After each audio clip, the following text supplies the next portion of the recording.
Rise and shine. This is your morning Buzzcast for Tuesday, September 2nd. I'm Austin Karp. Hope everybody had a fantastic Labor Day weekend. No shortage of college football action in week one. I personally wasn't passing up the chance to get out to Boulder for Friday night's Georgia Tech Colorado opener, the first ever matchup of those two squads, actually. And the Yellow Jackets settled who actually won that 1990 national championship. Big win for the Jackets on the road. I will say this about my first trip to Boulder. What a fantastic town. Folsom Field with the Flatiron Mountains in the backdrop, just gorgeous. I know the Buffs spent just over $1 million for a new artificial turf field as well. That looked good.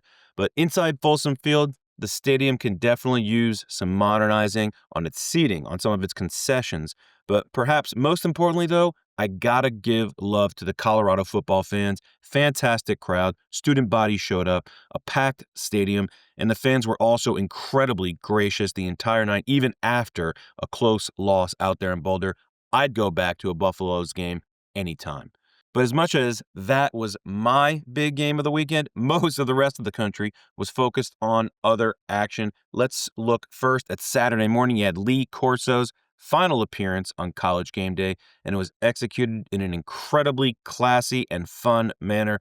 This became Gameday's most watched episode ever by a lot, with what will likely be a little over 3.5 million viewers across ESPN and ESPNU. That's already on the heels of the show's record-setting season in 2024, so great starts for Gameday. On Saturday, you even had Fox's big noon kickoff, airing Corso's final headgear choice, a nice tip of the cap by Eric Shanks and the folks at Fox to air that on their network. The show on ESPN, it just flowed easily. It was light, it was humorous, and it was respectful.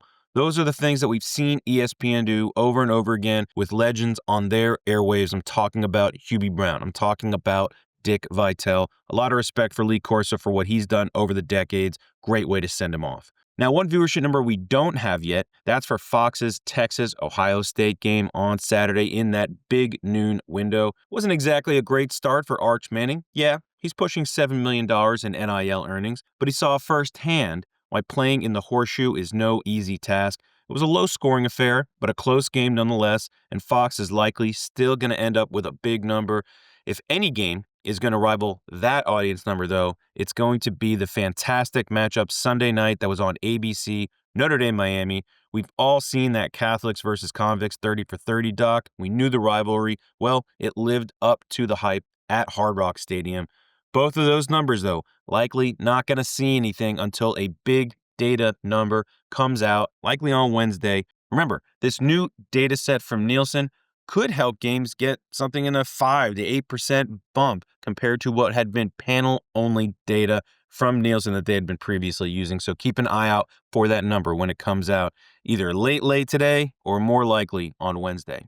And speaking of numbers, one viewership figure that was probably super high at tune-in and then dropped off just after halftime, that's Bill Belichick's coaching debut in Chapel Hill, North Carolina, hosting TCU last night. The Horned Frogs are apparently the de facto opponent, I guess, whenever a high-profile coach gets going. Back in 2023, TCU lost in a shootout against Colorado in what was Deion Sanders' debut there. Well, watching this ESPN broadcast heading into Chapel Hill versus TCU, you would have thought it was a CFP game or a Super Bowl with all of the work and pageantry that ESPN was putting in there. You also had Baby Blue royalty. They showed up a few times on the screen. Michael Jordan, Roy Williams, Lawrence Taylor, all sitting in a suite together. And after a quick first possession touchdown, I'm sure the crowd in Chapel Hill was amped up and thinking big things. But that is where it ended.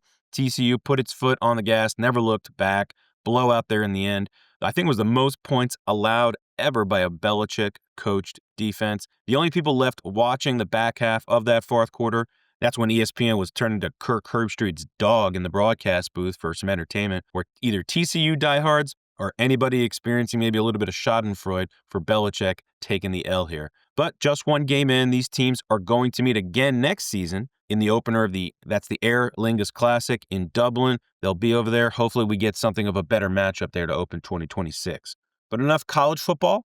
We are just days away from the NFL kickoff game, week 1. Lots of folks probably squeezing in last-minute fantasy football drafts tonight and tomorrow, and only around $30 billion projected to be wagered on legal NFL bets this season. Big business there. But as my colleague Ben Fisher notes in his NFL preview in the magazine week, the 2025 season might appear to be a quiet one on the business side for the NFL. No team sales this offseason.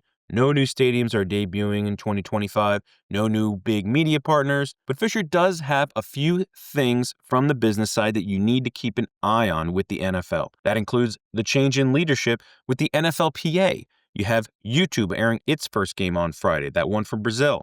The debut of Sony's Hawkeye system for first downs, and you're going to have the NFL debuting in Ireland and Spain this season internationally. So some key things to watch for there. From a personnel perspective, got to watch new leaders on the business side in Green Bay and Houston, with Ed Policy and Mike Toman in their first seasons guiding those teams respectively. Up in the owner's box, Carly Ursay-Gordon. She takes over for her late father, Jim Ursay. Give Ben's full NFL preview a look in the magazine week, and as he also goes deep on the Eagles' Jeffrey Lurie and how he has turned Philadelphia into a model NFL franchise. Well, it's time to put a bow on PGA Tour viewership this season. The tour on weekends, talking Saturdays and Sundays in 2025, up 22% over last year. That's per my colleague Josh Carpenter. NBC up big, CBS also up big, even Golf Channel for its Thursdays and Fridays, and some of its weekend leading coverage, those windows starting around noon until NBC or CBS began. That coverage, Golf Channel this season, up 1%. For the FedEx Cup playoffs alone, NBC had the most watched postseason for the tour in 5 years. Now, the tour looks ahead to its 2026 season with a media-savvy CEO in Brian Roloff, and it will do so with a TV product that saw a big bounce back in 2025. I'm also paying attention to see if this can carry over into the Ryder Cup. Can we see some big numbers there for that event at Bethpage? Let's get to some other quick hitters to finish things out this morning. Some big names still left for ESPN as we head into the quarterfinals at the U.S. Open. Jannik Sinner, Carlos Alcaraz, top seeds still there. The last American male in the field, Taylor Fritz, he's going to have to get past Novak Djokovic to make it to the semis. It was tough to see Ben Shelton go out with that injury in the third round. He looked like he could be a contender. On the women's side, you have a couple of Americans remaining in Jessica Pegula and Amanda Anisimova. So we'll see if an American can take the title, give ESPN maybe a viewership boost there for the U.S. Open. An interesting report out of the Financial Times, Warner Brothers Discovery moneyman John Malone and Fox's Rupert Murdoch apparently held serious discussions about merging Fox into WBD during last year's Sun Valley Conference. However, getting Fox News and CNN to coexist was apparently too big a hurdle at the time. Shocker there. But never say never with these things. The match could make sense. WBD obviously doesn't have a broadcast network. And this would help Fox really scale a little more, and it'd be quite formidable with that combined sports portfolio. But perhaps even more interesting from this Financial Times report is that John Malone could seek to split up assets currently making up Liberty Media in order to make it easier for Malone to pursue a sale of F1. There are reportedly already offers on the table for the series, so pay attention to what's next for the Cable Cowboys empire.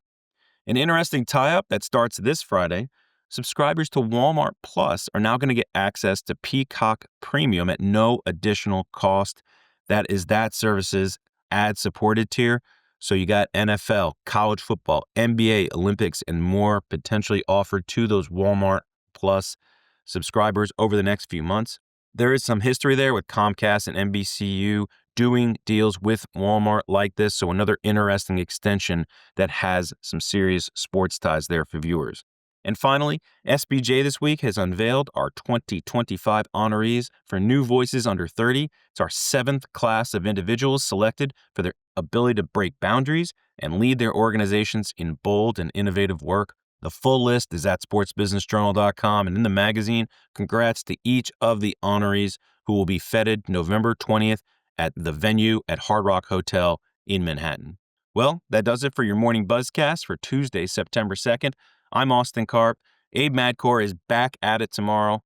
Make good choices out there, and I'll speak to you all again soon.